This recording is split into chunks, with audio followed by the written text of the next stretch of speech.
Alors, chers camarades peuples d'Afrique, aujourd'hui, une fois de plus, nous sommes là pour parler donc de la situation au Proche-Orient, chers camarades. En réalité, Isra, pour ceux qui ne connaissent pas mon vocabulaire, Isra veut dire Israël. Gbamougussa, je vais dire la guerre. Qu'est-ce que je vais utiliser encore? Nari veut dire l'Iran. Voici les thèmes que je vais utiliser pour pouvoir tromper un peu l'algorithme, parce que nous sommes en quelque sorte, nous sommes traqués, hein, vous le savez très bien, nous sommes traqués et le combat que nous faisons, les réseaux sociaux nous fatiguent vraiment et nous sommes obligés donc de coder certaines choses. Alors on va aller rapidement dans le vif du sujet. Hier, le président donc français Emmanuel Macron, a dénoncé les bamougoussages de Isra. En réalité, Isra n'écoute plus personne. Netanyahou Benj est devenu autre chose. Il est devenu incontrôlable.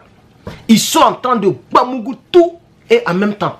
Parce que la situation du Liban commence à dépasser même les soutiens de Isra. C'est-à-dire les soutiens, ses soutiens. Ok? Parce que Isra ne fait pas partie de l'OTAN. Ça, c'est un.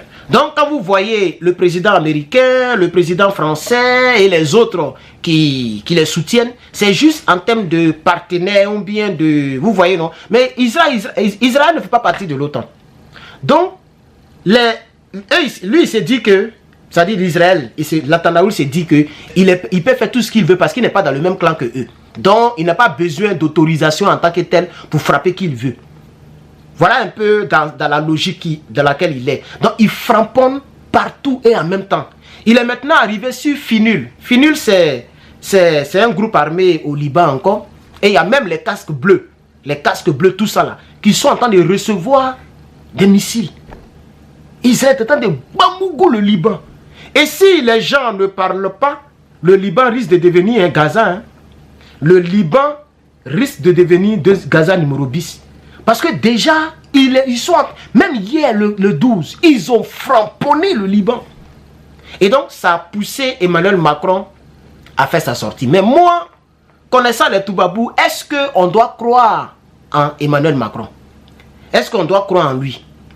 Parce que lui, c'est les mêmes gars-là. Il se croit très zélé. Mais comme eux, ils ne sont pas en conflit avec quelqu'un, c'est pourquoi vous les voyez là. Sinon, c'est comme ça, eux, ils sont très zélés. Ils sont très zélés. Voilà, lui, il dit qu'il va donner, il veut donner un avion donc, à Zelensky. Il veut donner un avion de chasse ou des avions Mirage 2000 à Zelensky pour framponner donc, la Russie. Vous comprenez? Donc, eux, ils sont très zélés. Mais eux, ils sont dans une alliance atlantique. C'est ce qu'on appelle l'OTAN. Ils sont dedans. Donc, eux, c'est-à-dire, la France ne peut pas s'élever pour bamougouer un pays comme ça sans l'accord de tous les autres membres. Mais Israël ne fait pas partie de l'OTAN. Donc, eux, ils frapponnent qui ils veulent. Ils frapponnent les gens. Mais dans les framponnages, vous avez remarqué, non? Eux ne frapponnent jamais les pays membres de l'OTAN. Hein. Israël. Palestine, qu'ils entendent avec Bamougou, Gaza, là. C'est pas membre de l'OTAN. L'Iran n'est pas membre de l'OTAN. Le Liban n'est pas membre de l'OTAN. Donc, eux, ils ne touchent jamais. Les pays qui ne sont pas membres de l'OTAN, c'est là-bas, ils sont forts. Alors, le problème du Proche-Orient risque de dégénérer un jour. Hein. Pourquoi je le dis? Parce que Israël n'a pas encore répondu au frapponnage du 1er août 2024 de Nari. Nari a Bamougou Israël ici avec plus de 180 missiles balistiques. Balèzes missiles comme ça. Ils ont Bamougou quelques infrastructures militaires, etc. Ils n'ont même pas fait des dégâts même importants. En réalité, c'était juste une manière de répondre aux séries d'attaques d'Israël, que ce soit sur les Hezbo, que ce soit le monsieur qui a été invité. Vous savez très bien que lorsque le président iranien est décédé dans le crash d'avion, le nouveau président qui l'a succédé, il y a eu une cérémonie, ils ont invité un gars de Hezbo là-bas. Le gars a été bamougou à l'ambassade là-bas. Ils ont bamougou l'ambassade pour dire les gars. L'Iran n'a rien fait. En plus, ils sont allés bamougou les gens de Hezbo. Attends, vous savez très bien que Hezbo est nourri, payé, financé par l'Iran. Tout le monde le sait. En tout cas, tous ceux qui suivent de près la politique du Proche-Orient, la situation du Proche-Orient, savent que quand on dit Hezbo, c'est l'Iran. C'est une branche armée iranienne située au Liban. Et puis moi, j'ai une réflexion à mener avec vous. Mais avant de mener la réflexion, Je vais vous permettre de regarder ceci.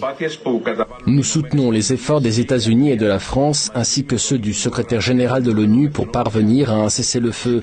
Nous estimons nécessaire l'application complète et immédiate de la résolution 2735 du Conseil de sécurité des Nations Unies. Il est essentiel de parvenir à un cessez-le-feu immédiat à Gaza et au Liban, de libérer tous les otages et d'assurer la fourniture sans entrave de l'aide humanitaire. Nous considérons également qu'il est impératif de garantir la souveraineté tant d'Israël que du Liban et sommes prêts à soutenir les autorités et les peuples de Palestine et du Liban.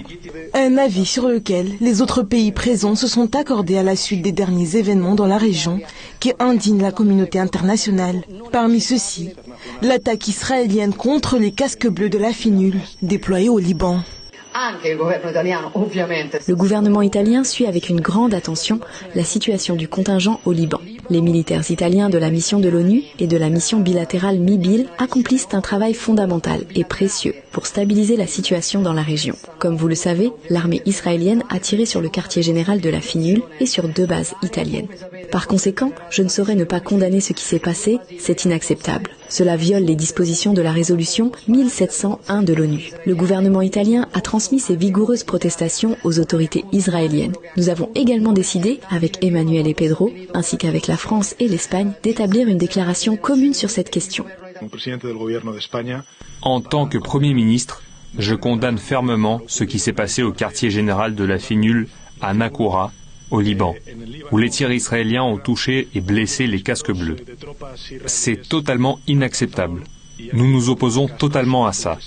Nous exigeons la fin de toutes sortes de violences que subissent malheureusement les casques bleus. Une situation qui consterne également Emmanuel Macron, qui avait à plusieurs reprises appelé à faire taire les armes au Liban. En marge du sommet, à l'instar de ses collègues présentés à ses côtés, le locataire de l'Élysée a été formel. Les attaques israéliennes ciblant le personnel de la FINUL sont inacceptables. Avec les premiers ministres italiens et espagnols qui représentent comme la France des contributeurs historiques à la FINUL, je veux dire ici que les 700 soldats français engagés dans cette force sont le signe de notre soutien indéfectible et de notre volonté d'être engagés à la sécurité tout à la fois d'Israël et du Liban. Il est donc tout à fait inacceptable de voir les troupes de la FINUL visées délibérément par les forces armées israéliennes. Nous le condamnons, nous ne le tolérons pas et ne tolérons pas que cela se reproduise. Une position de l'Hexagone qui déplaît en Israël, empirant les divergences déjà existantes entre Tel Aviv et Paris. En effet, depuis plusieurs jours, la rupture menace entre les deux pays. Et pour cause, Emmanuel Macron s'est prononcé début octobre pour l'arrêt de livraison d'armes à Israël. Je pense qu'aujourd'hui, la priorité, c'est qu'on revienne à une solution politique, qu'on cesse de livrer les armes pour mener les combats sur Gaza. La France n'en livre pas. Et maintenant, notre priorité est aussi d'éviter l'escalade. Je considère qu'au-delà de ça, le peuple libanais ne peut pas à son tour être sacrifié. Et le Liban ne peut pas devenir un nouveau Gaza. Et c'est pourquoi, de la même manière, tous ces derniers jours, nous avons demandé à ce qu'il y ait l'arrêt de ces opérations et d'essayer d'engager le maximum d'États de la région et à l'international pour porter la même pression.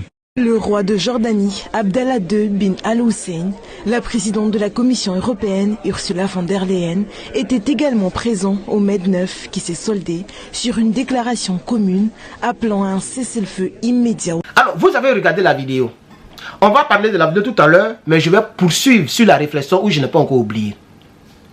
Je me demande comment est-ce que Israël, parce que Israël a utilisé des avions de chasse, en l'occurrence F-35, pour Bamougou, Nasranaël, au Liban, qui était terré en bas de 6 immeubles. Et ils ont utilisé des bombes pénétrantes. Ce sont des bombes qui peuvent pénétrer plus de 100 mètres de profondeur avant de s'exploser. Ce ne sont pas des petites bombes. Voilà. Lui, elle ne s'explose pas d'abord. Elle casse les dalles. Elle pénètre, elle pénètre, elle pénètre, elle casse tout. Plus de 100 mètres de profondeur. Et il paraît que c'est les États-Unis qui ont vendu cela à Israël. Et il paraît que les États-Unis ont plus puissantes que ça. Ce genre de bombe-là, plus puissante encore. Celle que les États-Unis ont utilisée pour tronistifier Ben Laden. Vous voyez un peu, non? Voilà. Donc, vous comprenez? Alors, les avions, comme est-ce que je ne comprends pas quelque chose, il y a quelque chose qui m'échappe un peu. Le Liban n'a-t-il pas une armée? Le Liban n'a pas de détecteur. Bon, F-35 c'est aussi un avion furtif. Donc peut-être que c'est ça qui a fatigué, qui a fait qu'ils n'ont pas vu, parce que F-35 c'est un avion furtif. C'est même chose, même F-16 est furtif. F-22 est furtif, c'est pas des petits avions, c'est pas des petits avions, c'est des avions américains. F-35 ça y est dans le ciel, et puis tes radars ne voient pas ça. Tu sais pas quel avion est là, mais avion est là. C'est ça le F-35, renseignez-vous. Donc, j'ai pensé à cela cette nuit. J'ai pensé à ce que je suis en train de parler là. J'ai pensé à cela pendant plus de 30 minutes. Comment est-ce qu'ils n'ont pas repéré l'avion et puis ils n'ont pas défendu le ciel? Parce que je me demande, c'est comme si le Liban même n'existe même plus. Israël frappe comme il veut.